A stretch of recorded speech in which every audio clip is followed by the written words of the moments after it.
আসসালামু আলাইকুম, welcome to my channel Sumaiya cooking. তো সবাইকে আজকে পুডিং বানিয়ে দেখাবো। এখানে দুধ জ্বালিয়ে নিচ্ছি। এখানে আমি গরম মশলা টেলে নিচ্ছি ভ্যানিলা এসেন্সের পরিবর্তে আর কি। ক্যারামেল তৈরি করে নিচ্ছি আগে। তো ক্যারামেলটা হয়ে এসেছে এবং দুধ জ্বালিয়ে আমি ঠান্ডা করতে দিয়েছি।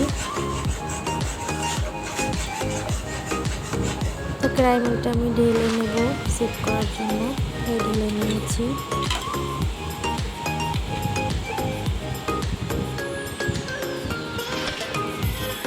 আমি এখানে ঘরোয়া পরিবেশে কীভাবে পুডিং বানাবো সেটাই দেখানোর চেষ্টা করব। আমার এখানে ভ্যানিলা এসেন্স নেই, এর জন্য গরম মশলা গুঁড়ো করে নিয়েছি। এখানে একটা বাটি নিয়ে নেব 1 কেজি দুধের সাথে আমি জাল করে আধা কেজি বানিয়ে নিয়েছি। 3টা ডিম ভেঙে নিয়েছি।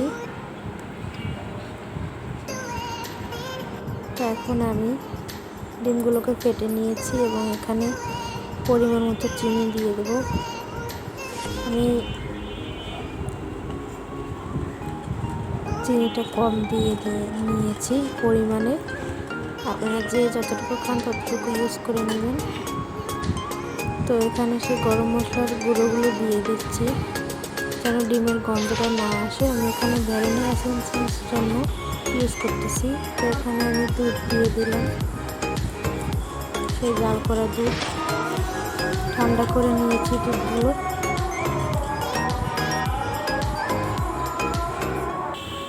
তো এখন আমি একটা ছাঁকনির মাধ্যমে আর কি দুধটা ঢেলে নেব। তাহলে কী হবে, পুডিংটার মধ্যে অনেক সফট হবে, খেতে অনেক টেস্ট লাগবে। তো এই তো আমি ঢেলে নিয়েছি। এখন আমি আটকে দেব। এখন আমি চুলায় একটা ফ্রাই প্যান বসিয়ে দিয়েছি। এর মধ্যে আমি বাটিটা বসিয়ে ঢেকে দিয়েছি। এই